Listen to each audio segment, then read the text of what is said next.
Lifestyle coaches play a key role in your CDC-recognized lifestyle change program.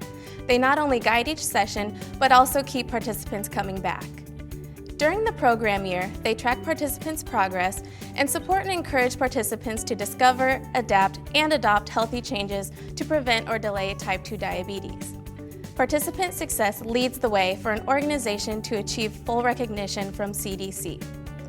In this first of a 5-part video series, lifestyle coach Linda Vaughn explains how lifestyle coaches can help participants achieve successful outcomes. Being a lifestyle coach means that your purpose and role is to facilitate learning among members of the group. When they come in, they have misconceptions. Sometimes they don't know what to think it's going to be about. They sometimes think they're coming for exercise. But our role as a coach is to present the material and allow the group to take over, not to just use our expertise to teach them. The learning you facilitate adheres to the Diabetes Prevention Recognition Program's Standards and Operating Procedures, or DPRP standards. They outline the quality assurance framework for delivering the National Diabetes Prevention Program and lay out the program requirements.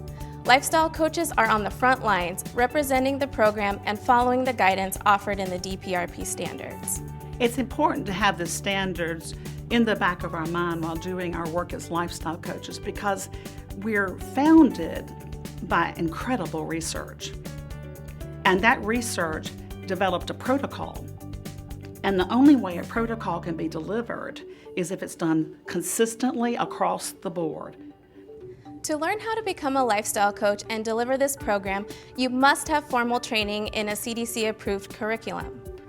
This is done through a training organization listed on the CDC website, a private organization with a national network of CDC-recognized program sites, a CDC-recognized online organization, or a CDC master trainer who has received specialized training and has delivered the Lifestyle Change program for at least 1 year. Additional training on topics such as HIPAA, the Health Insurance Portability and Accountability Act, or cultural competency is strongly encouraged. You can also mentor with a more experienced lifestyle coach, ask your program coordinator for a performance review, participate in peer-to-peer coach meetings or online communities, or participate in CDC webinar trainings.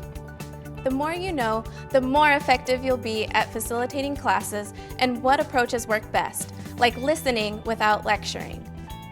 Motivational interviewing is one type of training that hones listening skills. Beyond just the initial curriculum training, refresher training or discussions with coach peers or your program coordinator can help address common facilitation challenges. The most common barriers to delivering the classes to me are when we get on a subject, one person takes the floor. And this is typical in any group environment. One person takes the floor.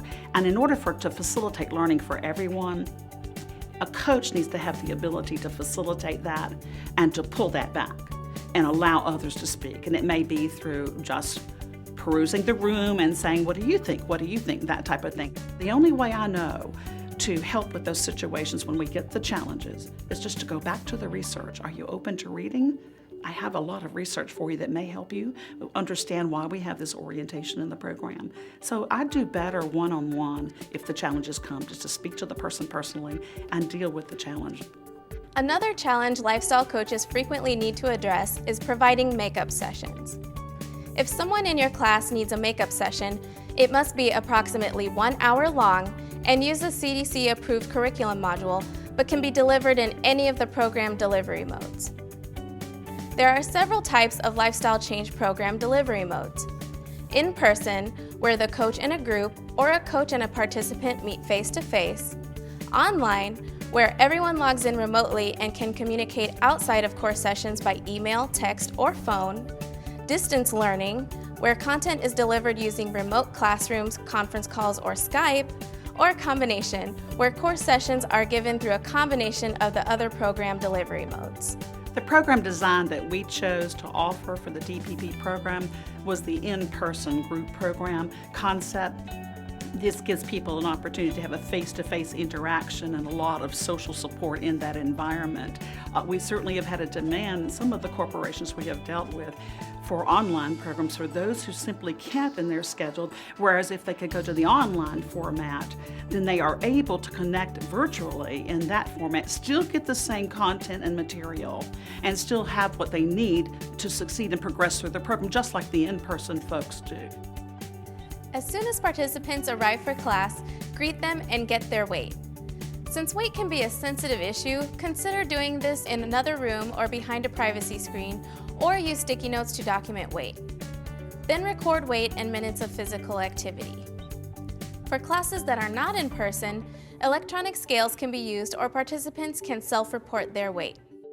Next, hand out materials for in-person classes, or for online classes, make sure they're uploaded in advance. Review the main points from the previous session, take questions, have participants share how things are going, and outline and present the session's key topics. Close the session by telling participants what you'd like them to try at home, summarizing the session's main points, and, once again, taking questions.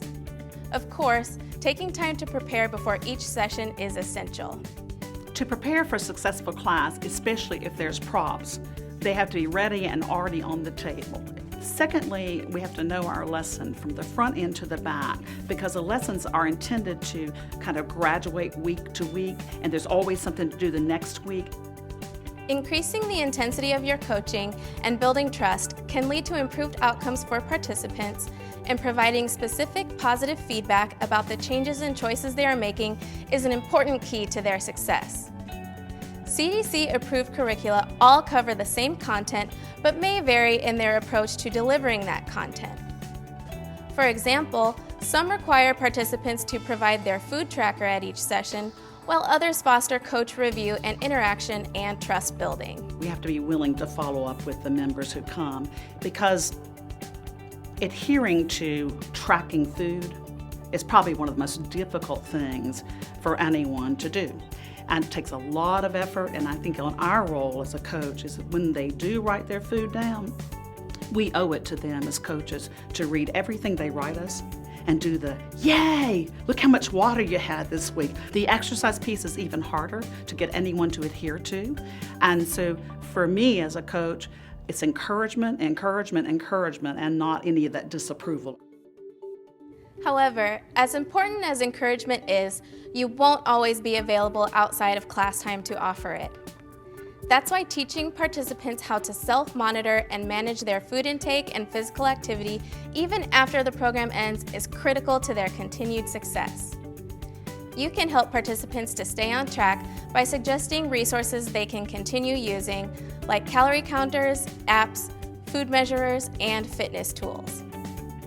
However, it's important to encourage participants to go beyond your recommendations and find what works for them. Self-discovery is key in this process, and what participants learn from fellow participants may have the biggest impact of all. The most successful lifestyle coaches go that extra mile, giving support that goes beyond sessions. This could be reaching out by phone, creating a closed Facebook group, setting up healthy eating or exercise get-togethers, whatever works for you and your participants. It can also help for participants to meet outside of class to motivate and keep each other accountable. Participants often have personal barriers that get in the way of making lifestyle changes. One-on-one support can help them work through these and guide them to life-changing aha moments. Getting someone to exercise who never has exercised before is a great big challenge. A lot of excuse making, things we're all familiar with when we know we need to change something. We have the knowledge that we need to, but that doesn't necessarily lead to behavioral change.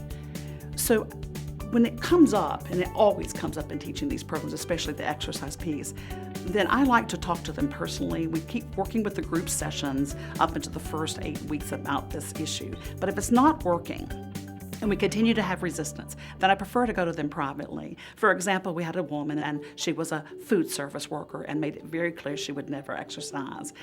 Just one suggestion of going to get a pedometer to measure what she's doing already was the jump start to her eventually dropping 2 uniform sizes. If possible, use some of your session time to ask for volunteers and focus on a challenge 1 or 2 participants are having and discuss possible solutions. Naturally, many common challenges will be covered by the CDC-approved curriculum. To make sure the participants get the most out of every session, in my view, we have to facilitate the learning. We have to be quiet as the leaders and gently continue fostering conversation. It needs to be turned back to the group. What do you think? What do you think? What do you think about what she just said? She said she can't. You have any thoughts about that? What did you do? And let them talk to one another, cross-talk with each other. And then we step back and we're just facilitating learning. That's where it's most powerful in my view. So I think that the more that we listen and facilitate learning and let them do it, let the group do it, that's when they get the most out of it because they're contributing. It is your job as a lifestyle coach to support and encourage participants to keep up the program and work with each other. If they run into a roadblock, offer some suggestions such as new foods or activities to try. Never forget that making lifestyle changes is difficult and takes time, so don't expect results too soon. To learn more, watch the rest of the Lifestyle Coach series and visit CDC's National DPP website. If you have any questions, just send an email to dprpask@cdc.gov.